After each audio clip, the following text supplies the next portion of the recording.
right, y'all, welcome to the Scott Horton Show. I am the director of the Libertarian Institute, editorial director of antiwar.com, author of the book Fool's Errand, Time to End the War in Afghanistan, and I've recorded more than 5,000 interviews going back to 2003, all of which are available at scotthorton.org. You can also sign up for the podcast feed. The full archive is also available at youtube.com/Scott Horton Show. All right, you guys, on the line, I've got the great Jordan Smith, and you may or may not know that she's a legend for years here in Austin, Texas, writing as an investigative reporter for the Austin Chronicle. And then now for, I don't know, the past 5 or 10 years or so, she's been at The Intercept and just killing it there, of course. This one is called The Junk Science Cops Use to Decide You're Lying. Welcome back to the show, Jordan. How are you doing? I'm doing great. Thanks for having me. So happy to have you on the show. And I can't get too much into it, but I just had this great argument with a very important reporter about reporting with anonymous sources and on national security issues. And he said to me, well, based on your version of the way it has to be done, you couldn't even cover crime unless the reporter could independently verify that the person was guilty before... which is basically a completely hyperbolic take on my take that you should have independent corroboration of what you're talking about before you go spouting off nonsense, right? But Sure. then he brought up local police, crime coverage as the exemplar, that this is the model that national security beat reporters should use, when this is one of the absolute worst atrocities in American society, is the way that the local news always speaks from the point of view of the cops and the prosecutors. They never use the word claims for when the cops or prosecutors say something. And if a cop shoots someone, well, it's an officer-involved shooting. We're not even sure in which way he might have been involved, but he was involved somehow, maybe. And if he actually crosses the line so badly that they have to charge him with murder, then the local media will call him an ex-cop the whole time that they cover the trouble he's in, as though he was already fired before he did the bad thing that he did. And it's just, local news is nothing but a PR front for the local cops in all 18,000 counties or whatever it is in this country. And I hate it. And I just thought it was hilarious that this was brought up as the example of how you're supposed to do it. When the government says something, then you repeat that to the people. That's the job of a reporter. Yeah, that is a long-term problem in crime coverage.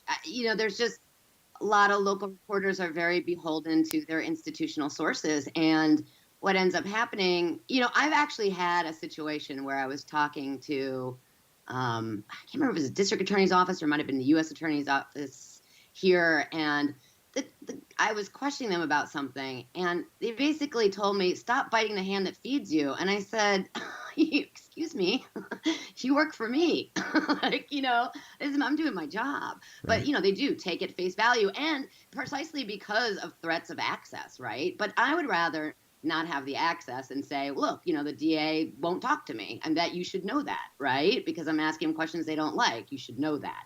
That is the role that you should have. Precisely different than what you're saying in the example they gave, for sure. In fact, one of the things I should have included in my rant there is along the lines of your article here is that they will always repeat the prosecution's expert testimony as though it's the voice of the Gospels or whatever that you must have blind faith in, even when it's completely discredited nonsense like the bite mark analysis or the hair matching and all this, where even, as we've talked about before, even the FBI admits that, we got up there for 40 years pretending we could match hairs by looking at them, and, we were lying. Yeah, I mean, I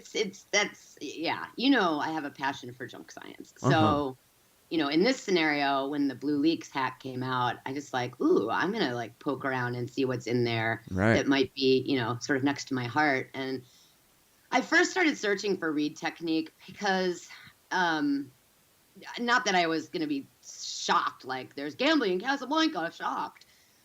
Because of course there's going to be read technique stuff in there. It's been ubiquitous over the years. It's a very flawed interrogation process, but I just wanted to see how widespread it was. And of course it was like psi, it's still pretty predominant. But then all these other things started coming up, which are just completely junk science. And I was a little bit surprised about how widespread those kinds of trainings were. I mean, Okay, if so we that's know really that important. Read Go is back, problematic. This go back other to Read stuff for a is far second, more real quick, problematic. and then because a lot of this other junk is supposed to be an improvement upon Read, right? So what's Read first? So the Read technique is like sort of this ubiquitous interviewing and interrogation technique used by police in the criminal sort of investigative process. It's extremely accusatory. It teaches basically it's very confrontational. It's guilt presumptive, and it also sort of relies on the interpretation of nonverbal cues as indications of deception. So basically, you interrogate someone and you come at them saying, "Look, we know you did this," and that is the tone of the interrogation. Um, and so, and then you look at like, oh, are there eye movements, or are you, crossing your arms, or is your leg twitching? And they're routinely those things, though they could mean literally anything, are part of that guilt presumptive process. So if they come at you and say, "I know you did this thing," and they can lie to you about evidence, right? In most states, you can lie about evidence, and the Read technique encourages that. So look, I know you did this. I have this big stack of papers here, and it's all this evidence, and there's DNA, and now you're twitching your leg, which could be entirely because you're like, "Holy hell, I didn't do this. What's going on?" But they look at it and go, "Aha, see, I've hit a nerve." And so that is precisely how the Read technique works. Right. And the problem, of course, is that people, it has been tied to a number of false confessions. Because A high number, right? When you say a number, you yeah, mean huge yeah. I mean, the number, thing huge is that amounts I of think humans in cages. yeah, and the one thing that of all the things that we've learned about how a lot of the forensic sciences that we use are incredibly unhinged a little bit, right? They're not pinned to a solid scientific foundation. The one that people still really have a problem with is the notion of false confessions. People just do not believe that they would ever say they did something that they didn't do, and we know that happens all the time. But confessions are still looked at as sort of the gold standard of evidence, despite their inherent flaws. So that's why this kind of guilt presumptive approach, confrontational approach, and looking towards nonverbal cues is incredibly problematic, right? So for a while, people have been trying to look at new ways of interviewing, and not surprisingly, what turns out is backed by science is that you just have these really sort of rapport building, sort of open-ended discussions with people, a lot akin to the way you would interview as a reporter, or this kind of conversation that we're having now. It'd be far more like this. That is what science shows us actually works. And then you get actionable intelligence from that kind of conversation that you can then go and follow up on and see if a person was actually telling you the truth or not.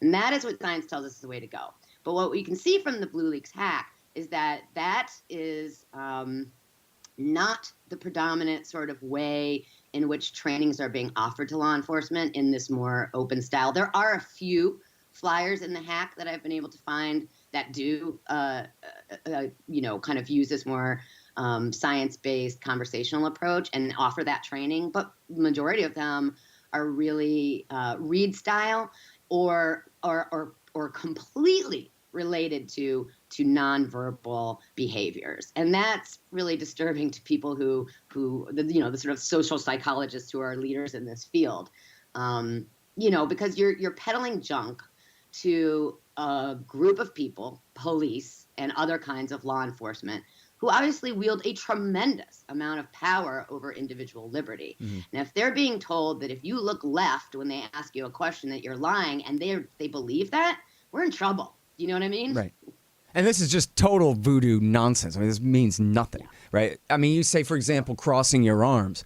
Well, someone's falsely accusing me of something, and then I feel complete contempt for them for that, then I just might cross my arms as a sign of contempt for them. right? Sure. And then they could say, oh, no, see, he's hugging himself because he's nervous because he's lying. But this is like saying we're in the fourth phase of Jupiter or whatever. Means nothing. No, it doesn't. It means nothing. And, I talked to some of the practitioners of these methods, both from Reed and then these other, sort of subconscious communications, and this one woman, Eyes for Lies, who says she is a human lie detector and can teach you how to be a human lie detector, which, by the way, is garbage. And they really do believe that you can tell these things, and they believe this is validated by science, and it just is not.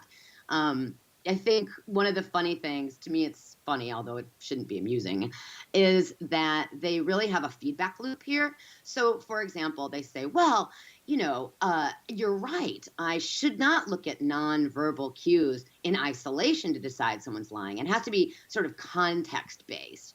But their context is that they can tell from talking to you before they accuse you of something of what your normal baseline of behavior is, which is just absurd. Because and I put it to them and said, look, if you're asking someone, you say you can develop a baseline on my behavior from asking me some non-confrontational questions.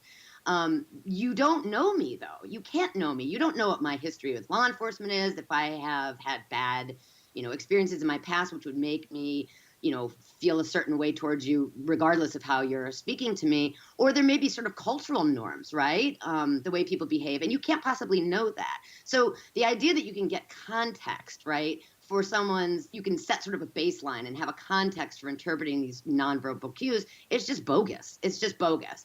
And it's a dangerous sort of situation, because what science, I think one of the things that is most important to remember this is that the actual people who have studied this stuff for years have shown that an individual's ability to determine deception in another person is about chance, right? So it's about 50-50, right? But when people are trained to believe that they can do that, then they get more confident in their ability to do it, but they actually are no better at doing it, right? So it's still about chance, but they feel stronger in their conviction of their conclusions, and that's dangerous, right? So you have a cop who's been taught that he's a human lie detector, and so he still is no better than chance in determining whether you're actually lying to him, but he's certain that you're lying to him. And that, can set up a domino effect that's just winds you up in jail. Right. I like how you have a quote in here of one of these college professors and researchers saying that, look, they took 12,000 supposed lie detecting people, and then they took the 50 of them who had the very best results, and then they asked them, well, how do you do it, since you're the 50 best out of the 12,000? And he says, yeah, but this is like flipping a quarter 10 times, 12,000 times. A few of those times, maybe 50 times, you'll get 10 heads in a row or 10 tails in a row. But it's still just chance. Still doesn't mean anything. You're just dealing with a high enough set of probabilities and numbers that it's going to play out that way. Right. 12,000 people, you're going to have the 50 best out of the 12,000. But so what? It doesn't really mean anything at all. It's an optical illusion. Exactly. It's an artifact of the way probability works, right? So that's the Wizard Project. And they basically just were like, okay, we're going to, give these thousands of people a test. And these were people who worked in law enforcement down to regular folks like you and me. And 50 of them, yes, apparently showed exceptional ability to determine deception.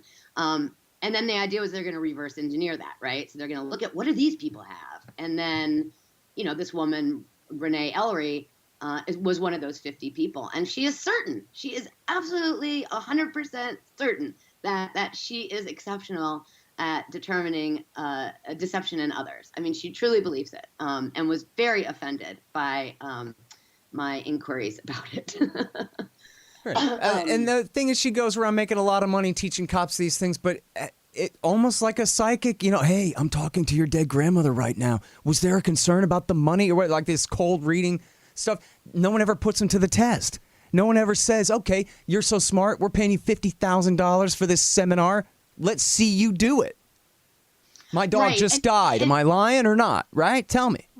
Right. And that's really the point, because like the researchers, the people who believe in this stuff have a million reasons why the researchers disagree with them. And it's, you know, they're mostly like, well, these are done in controlled studies and blah, blah, blah, you know, just like a lot of hocus pocus, right? Mm-hmm. But the point is that if somebody could actually do lie detection in a way that's reproducible, right? You can do it over and over again and prove that it is not only scientifically valid, but also scientifically reliable, then, you know, money would be thrown at you. I think is one of my sources put it. Money would be thrown at you. And all the researchers who have spent decades looking at this would be the first to say, wow, you were right, we were wrong. But they cannot do that. You know, it's just, there's, in sort of the Eyes for Lies lady, she said, I don't need to reprove this. Well, yes, you do. That's how you determine science, right? It has to be repeatable. It has to be reliable and valid. And so, yes, it does need to be reproven over and over. You know, there's a huge reproducibility problem, particularly in the field of social science fields and in psychology, where, you know, you take a study that is published, and if you try to reproduce it, it fails. So we need to be challenging these things all the time, right? And challenging them against themselves and refining them and honing them. And especially when you're talking about bullying people into admitting that they committed some crime that now you get to lock them in prison. Absolutely. And, you know, that's the basis of science. Science is doing something over and over again and tweaking it. And so that's what we need to be doing. And that's kind of what researchers have been doing for years. And going back to what I was saying before, and what they've been able to show over and over again, is that this non-confrontational, fact-finding, rapport-building conversations are far more valuable in sort of developing actionable intelligence that you can then, you know, back up with evidence. And you know what's interesting about that is how obvious that is, right? Everybody knows that. That's like the Sam Jackson movie from the mid-'90s, The Negotiator, where there's some guy who has hostages, and Sam Jackson's like, look, pal, I'll get you some donuts, whatever. He's, as you say in here, it sounds like coddling, but it's a means to an end. Are you trying to free the people from the bank or not? Are you trying to get the guy to admit that he did the crime or not? And then obviously, the best way to get somebody in a lie is to catch them in the lie. Not to just sit there and beat them over the head and say, admit it, admit it, admit it, but to get them to try to explain it. And as you write in here, quoting one of these experts, lies are hard to remember, and they just don't have the richness of detail that the truth does. And so when you get them talking, they'll end up hanging up on themselves. And then you can say, but you said a minute ago this, what about that? And that's how you really get them. Right. Yeah, you know, one of the interesting techniques around that, which I think is really interesting, how you can, because a lie is to tell a lie, you have a specific sort of story, fixed story, right? So the idea is then to try to, you know, sort of like topple people off of that. And one of the ways that really works to do this, apparently, according to research, which I kind of find it fascinating, one of my sources tried it on me, and he was like, make something up. Now do it like this. And I'm like, ooh, can't, which is this. So if you think someone's lying and they tell you a story, then you do things that they wouldn't have anticipated. Like, for example, if you say, well, I was in the restaurant at the time this thing happened. Okay, well, draw me a picture of the layout of that restaurant, right? So it's like, oh, crap. Or another one is, okay, tell me this story. Now I want you to tell me this story in reverse order and go back and tell it, you know, contemporaneously back to the past. And apparently that just really trips people up because you have to stop and think. And also, people who are telling the truth are sort of tangential, you know, and don't necessarily have, you know, the little things will come in or they'll correct themselves. Oh, wait, no, that happened actually before that. Right. Those things that some people might think are hallmarks of deception are actually hallmarks of people telling the truth because, you know, the mind is not a camera. We learned that with eyewitness identification, right? For a long time, people think like, oh, the mind's like a camera. It captures a perfect picture of a point in time and of a person in that point in time. And that's just not true. The mind does not work that way. You know, it's the lessons that we learned from like how the mind works with eyewitness identification are definitely applicable to this. But, you know, it's very hard. I am still sort of overwhelmed by the fact that, you know, all these years into really having a collective conscience that we know like wrongful convictions happen. Like it's demonstrable. We see this, but that people still really have a hard time believing that people confess to things they didn't do. It's still, I find it astonishing, and it's probably because I'm very much baked into this world, you know. But I think if you look at a story like this, you can understand. It may be easier for people to understand why someone, you know, some of the reasons that people confess to things they didn't do are precisely because of these techniques like Reed and these other guilt presumptive processes. Yeah. No, there's nothing quirky about you there. It's a basic interest in justice. Just what's weird about you is you work so hard on it, which is great for the rest of us. But yeah, I mean, and this happens all the time. I remember when they first started doing the DNA tests, and I don't know how well these exact percentages held up over time. When they first started doing the DNA tests, they had anywhere from 1/3 to 1/2 of rape convicts were being set free. And that's with the woman on the stand saying, that's the guy. And it's because a lot of times they're going off the guy that they picked from the photo lineup or that they picked from, some other thing. They're remembering him from the cops or, showing them the picture rather than the actual original memory. There's a million little tricks of error there. And if there's one book that people ought to ever read, man, it is a textbook on social psychology. I mean, that is the most hilarious stuff to see just how impressionable people are for their most basic and sincere understandings of things can be so easily manipulated. It's just tragic, but it's as interesting as it is crazy. It's to see. It's nuts. And this is what the Reed method is really about, right? Two big, fat, stinky cops in a broom closet with a bright light trying to shorten your time preference so that you're willing to say anything to get out of this room. In fact, they say torture doesn't work. Torture works. And that's the lightest torture of all. Two big, fat, stinky cops in a small room and a hot light. But that's essentially what they're doing. They're trying to get you to feel like, you know what, I'll just have to deal with the trial later. Right now, I gotta get out of here. And there you go. Yeah, and I would note that there's sort of an interesting way in which what we know works has come out of this sort of government project called the High Value Detainee Interrogation Group. I think that's right, but it's known as the HiGG, HiGG, the HiGG. And this was basically an Obama administration program that combined it's an interagency program that was overseen by the Department of Justice, by the FBI. And it was basically to get away from torture, to reverse Bush-era torture tactics, and to try to figure out what really worked if we're talking about, high-value detainees, terrorism suspects. It was developed with that in mind. But they really looked to social science research and social psychology research around, police interrogations. And that's how this, non-confrontational sort of approach has been validated over and over again, thanks to this HiGG group. The HiGG. And, I guess what's sort of, perhaps unsurprising but unfortunate is that basically after Trump came into office, the work of the HiGG was just abandoned. I mean, completely abandoned.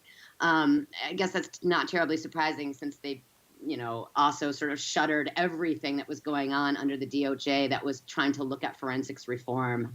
That's just all collapsed under Trump, which is dangerous. Regardless how you feel about government, I do think that when government is trying to make something more scientific and to develop practices and techniques that actually safeguard individual liberty, I think that's a program I can fully support. And it's unfortunate to see a lot of years of work just be sort of like sidelined. Yeah, which is typical. Particularly when you come back to the idea that we know people are being trained in this bull crap, right? That, the Reed and these other things, that is still going on right now. Well, and you quote the experts in your article saying, look, you're talking about a bunch of old cops having to admit that they've been wrong, and they don't want to do that, so we're going to have to wait till they all just get old and retire, which, hey, lucky for us, government employees retire at 50, so I guess we'll be rid of them soon enough. We'll still have to be paying for them for the rest of our lives anyway at gunpoint. But, that's like the only solution is, well, eventually the boomers will die. Oh, okay, good. I will say there's actually been some good stories. There was a good story about this in the Marshall Project from a couple of years ago, and where they were, the HiGG, the HiGG folks were like trying to get police departments to try out this stuff, and they went to LAPD and had essentially what you're saying, some grizzled veterans, who had been, baked, the Reed technique baked into them. Then they thought it was a good technique, and they were asked to sort of, there are a couple squads within LAPD who are asked to, let's try to adopt this other approach.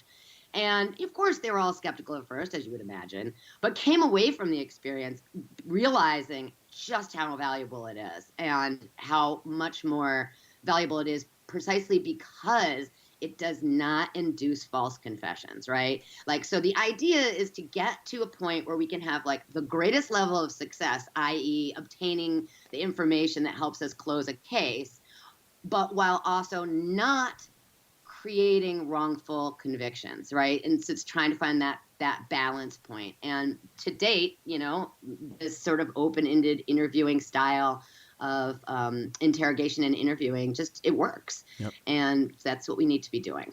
Right on. Listen, I'm so sorry that we're out of time, but I love interviewing you so much, and you do such great journalism, Jordan, and I appreciate your time very much on the show here. Oh, I always love coming on. Thank you so much for having me. All right, you guys, that is Jordan Smith, investigative reporter at The Intercept, and this one is called The Junk Science Cops Use to Decide You're Lying. The Scott Horton Show, Anti-War Radio, can be heard on KPFK 90.7 FM in LA, APSradio.com, antiwar.com, scotthorton.org, and libertarianinstitute.org.